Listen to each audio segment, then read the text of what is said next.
नमस्कार दोस्तों, राज्य ये सेंटर में आप सभी का हार्दिक स्वागत है। आज का प्रश्न है सामाजिक विज्ञान नागरिक शास्त्र कक्षा 10th क्लास के। प्रश्न है 70 के दशक से आधुनिक दशक के बीच भारतीय लोकतंत्र का सफर सामाजिक न्याय के संदर्भ में का संक्षिप्त वर्णन करें। यानी कि प्रश्न है 70 के दशक से आधुनिक दशक के बीच भारतीय लोकतंत्र का जो सफर है, यानी कि जो रास्ता है, उस रास्ते पर यानी कि वो सफर पर संक्षिप्त वर्णन कर देना है। तो वीडियो को लाइक करें, शेयर करें, कमेंट करें तथा मेरे चैनल को सब्सक्राइब कर लें ताकि सभी नोटिफिकेशन आपको मिलता रहे। तो चलिए, 70 के दशक से आधुनिक के दशक के बीच, 70 के दशक यानी कि बहुत पहले 1900 यानी कि लगभग जब देश हमारा आज़ाद हुआ तो उस समय से लेकर के आधुनिक यानी कि वर्तमान देश के दशक के बीच भारतीय राजनीति व्यवस्था में काफ़ी परिवर्तन हुआ है, यानी कि काफ़ी बदलाव हुआ है। और इस दशक के पूर्व भारत की राजनीति अवचेतना सुविधा परस्त हित समूह के बीच से झूलती रही, क्योंकि उस समय भारतीय राजनीति में सिर्फ उच्च वर्ग के लोगों का ही बोलबाला था। यानी कहने का मतलब कि जब हमारा देश आज़ाद हुआ यानी कि 70 के दशक में सिर्फ हमारे देश के राजनीतिक व्यवस्था जो थी उसमें सिर्फ बड़े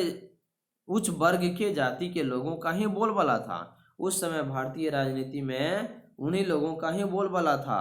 और इसकी अवचेतना यानी कि इस दशक के पूर्व भारत की जो राजनीति अवचेतना सुविधा परस्त हित समूह के बीच झूलती रही, क्योंकि उस समय भारतीय राजनीति में सिर्फ उच्च वर्ग के लोगों का ही वर्चस्व था, यानी कि उच्च वर्ग के लोगों का ही विचार था। इस तरह से देखा जाता है कि परंतु 70 के दशक के बाद, कब यानी कि 70 के दशक के बाद हमारे भारतीय राजनीति में निम्न वर्ग के लोगों का भी प्रभुत्व बढ़ने से भारतीय राजनीति के बागडोर उनके हाथों में चली गई है। कहने का मतलब कि 70 के दशक के समय में हमारे देश के जो राजनीतिक बागडोर जो थी, राजनीतिक व्यवस्था जो थी, उसमें सिर्फ उच्च वर्ग के लोगों का ही बोलबाला था, उसमें निम्न वर्ग के लोगों का कोई बोलबाला नहीं था। परंतु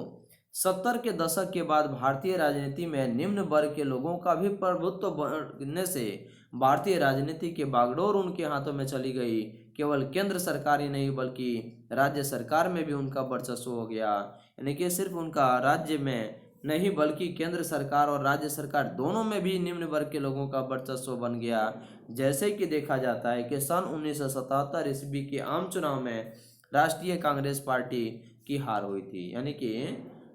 इन सभी उदाहरण के साथ प्रस्तुत है कि देखा जाता है कि 1977 ईस्वी के आम चुनाव जब हुआ था तो उस समय कांग्रेस पार्टी की हार हुई थी पहली बार, जो कि 30 वर्षों से लगातार निरंतर यानी कि लगातार सरकार में बनी हुई थी, तथा पहली बार केंद्र में कांग्रेस विरोधी सरकार जनता पार्टी की बनी, तथा 24 मार्च 1977 को मोरारजी देसाई ने प्रधानमंत्री के रूप में शपथ ली।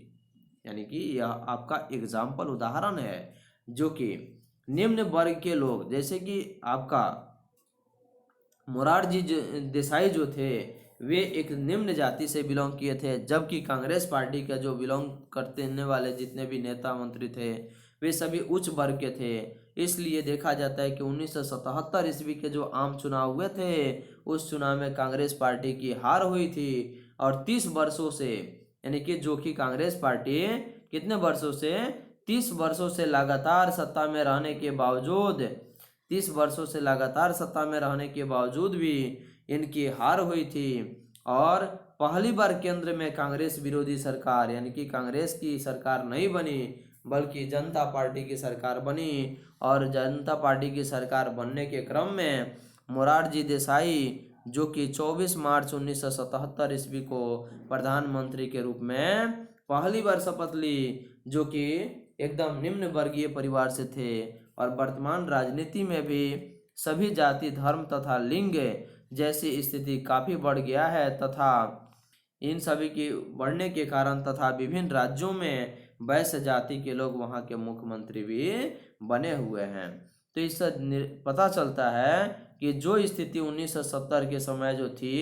वह स्थिति आज नहीं है। क्योंकि 1970 के समय भारतीय राजनीति में सिर्फ उच्च वर्ग के लोगों का ही स्थान था, लेकिन वर्तमान यानी कि आधुनिक जो राजनीति की दशक जो चल रही है, इसमें सभी जाति सभी धर्म के लोग इसमें भागीदारी बन रहे हैं और सभी को एक साथ लेकर के राजनीति को सुदृढ़ बना करके आगे बढ़ाया जा रहा है।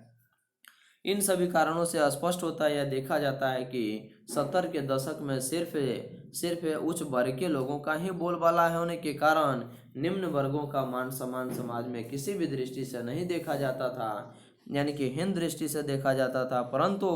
1977 का जो आम चुनाव हुआ था, इस 1977 के आम चुनाव में पहली बार यानी कि 30 वर्षों तक कांग्रेस की सत्ता लगातार रहने के बावजूद भी पहली बार कांग्रेस की सत्ता के हाथ बागडोर हाथ से गई और 24 मार्च 1977 ईस्वी को मोरारजी देसाई ने प्रधानमंत्री के रूप में शपथ ली। तो वर्तमान राजनीति में भी सभी जाति धर्म तथा सभी लिंग भेद की जैसी स्थिति काफ़ी बढ़ गया है तथा विभिन्न राज्यों में वैश्य जाति के लोग यानी कि निम्न जाति के लोग वहाँ के मुख्यमंत्री बने हुए हैं। इन सभी कारणों और इन सभी बातों से स्पष्ट होता है कि